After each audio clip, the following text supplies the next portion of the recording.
Welcome to Live Loud, live like outrageous, uncompromising disciples. Hey everyone, thanks for joining us today. Hope that you've had a fantastic week. We are carrying on in our little series as we study the book of James, and today we're looking at chapter 3. So let's get on with it.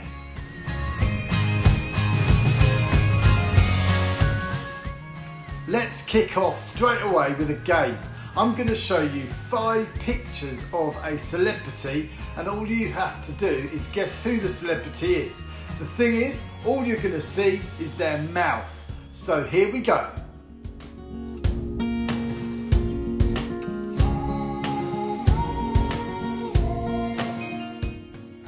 Well, any ideas who that was? I can tell you that was basketball player LeBron James. He's the main man at the moment. Anyway, have a go with this one. Number 2. Well, how did you do with that one? It wasn't the clearest picture, not the nicest looking mouth, but I can tell you that that was Camila Cabello's mouth. Alright, try this one. Number 3. Did you get that one? Perhaps maybe slightly easier, I don't know, but that was Rita Ora. Okay, here we go. Here's number 4. Now maybe you're beginning to see a similarity between all these pictures, but we'll come to that in a moment. Anyone guess what number 4 was? Well, I can tell you that was Harry Styles. Okay, here's the last one, number 5.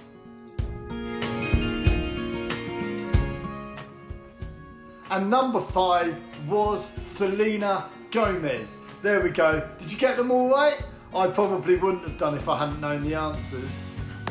If James chapter 3 had to be described in just 2 words, then we could easily just say it's about the tongue.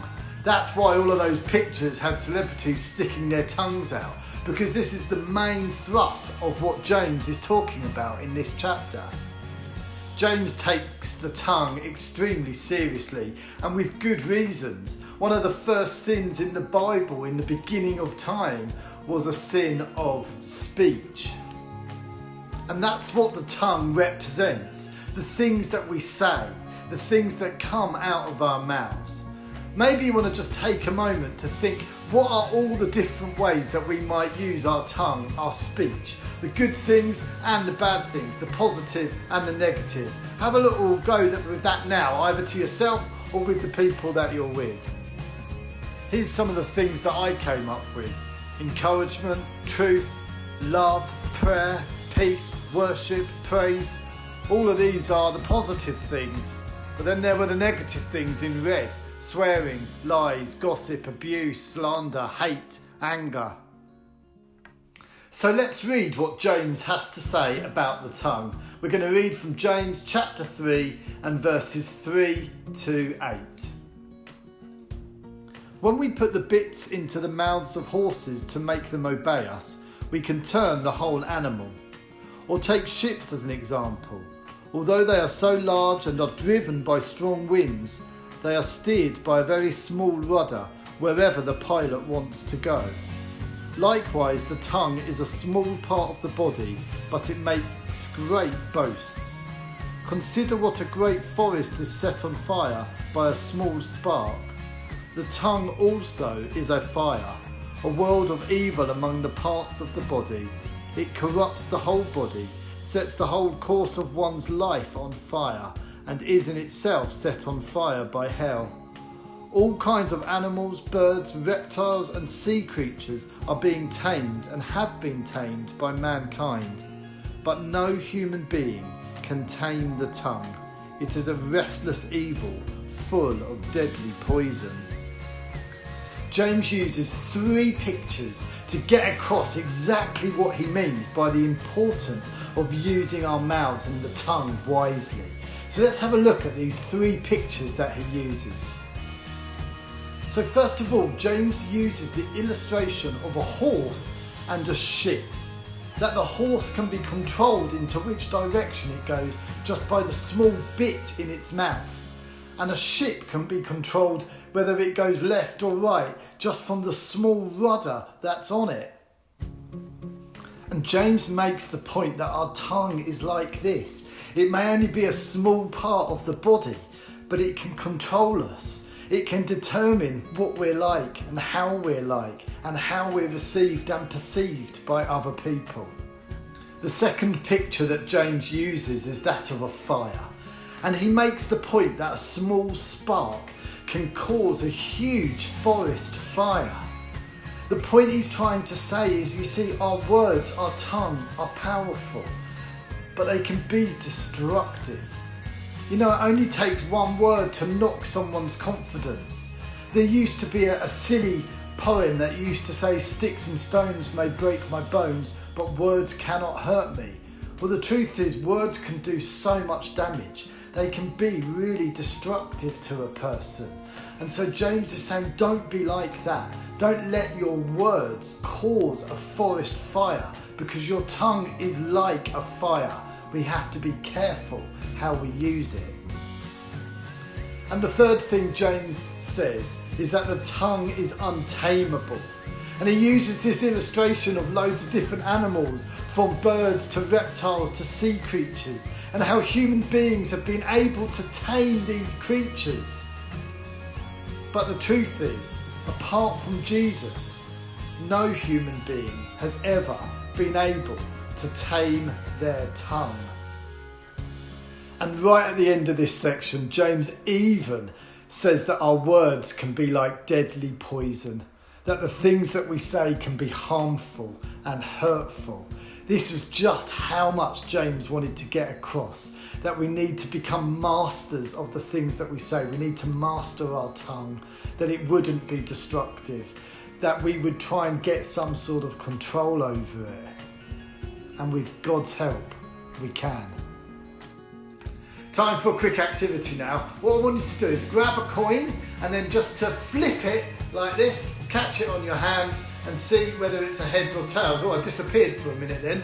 Now if you're with your family, what you might want to do is all of you flip the coin and see if you can get it all to land on heads at the same time, or all to land on tails at the same time. Or if you're on your own, go for the longest streak. How many times can you get it to land on tails in a row or heads in a row? Give it a go and see how you get on. When flipping a coin, there's really only two results. It's either going to land on heads or it's going to land on tails. Unless you have one of those really weird moments where it lands on its side, but that's incredibly unusual. And James says that when we use our mouths, we can either use them to praise or we can use them to curse. But when it comes to speaking, it's not like flipping a coin. It's not chance. We have a choice to make. Are we going to use our words for good or for bad, for positive or for negative? James says that actually we were made to speak praise and encouragement and for the good stuff to come out of our mouths. And the absolute truth is, and go and read it for yourself because we're not going to read it here now, but read verses 9 and 12 and see what James says, because he says the things that we say often reflect the stuff that is deep down in our hearts and in our souls and in our minds. So is the stuff that come out of our mouths wholesome and good and fulfilling stuff? Or is it negative and hurtful and harmful? If it's the latter, we need to ask God to change us and to help us to be more like Jesus in the things that we say. In the closing sections of James chapter 3, he goes from talking about the tongue to saying a few words about wisdom. Let's read just one verse. James 3 verse 13 together. Here's what it says. Who is wise and understanding among you? Let them show it by their good life, by deeds done in the humility that comes from wisdom. What does James mean by the good life that we've just read in that verse? Well, the Greek had two words for the English equivalent good. Agathos, which meant possessing the qualities of goodness, and kalos, meaning lovely or a way of life whose goodness is plain to see. And James uses the word kalos here in this verse that we've just read. In other words, that the good life, the wisest way to live, is when people begin to see your goodness coming through in the things that you say and the person that you are. James says that there are two kinds of wisdom. There's earthly wisdom and there's godly wisdom. And right at the end of James chapter 3, he wonderfully describes what God's wisdom looks like. And let's finish by just reading that together. Verses 17 and 18.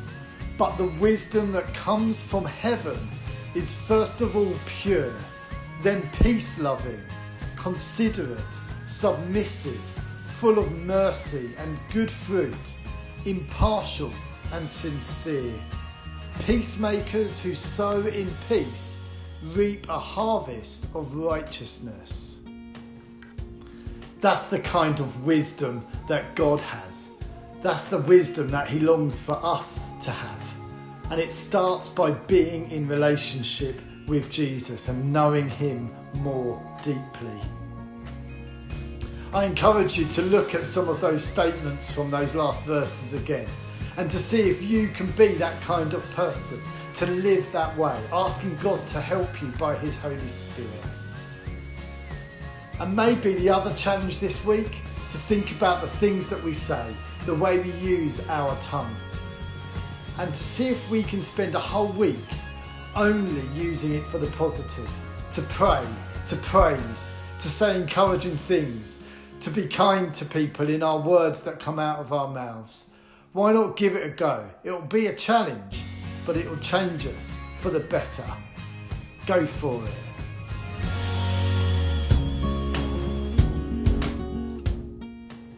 Well, I hope you have a fantastic week this week. Thanks for listening. Have a go at those challenges I set. And if you're able to, there's also the Learning the Bible Verse Challenge. Check out Wendy's video to see more details about that. Can't wait to see you next time. Take care. Peace out. See you soon. Bye.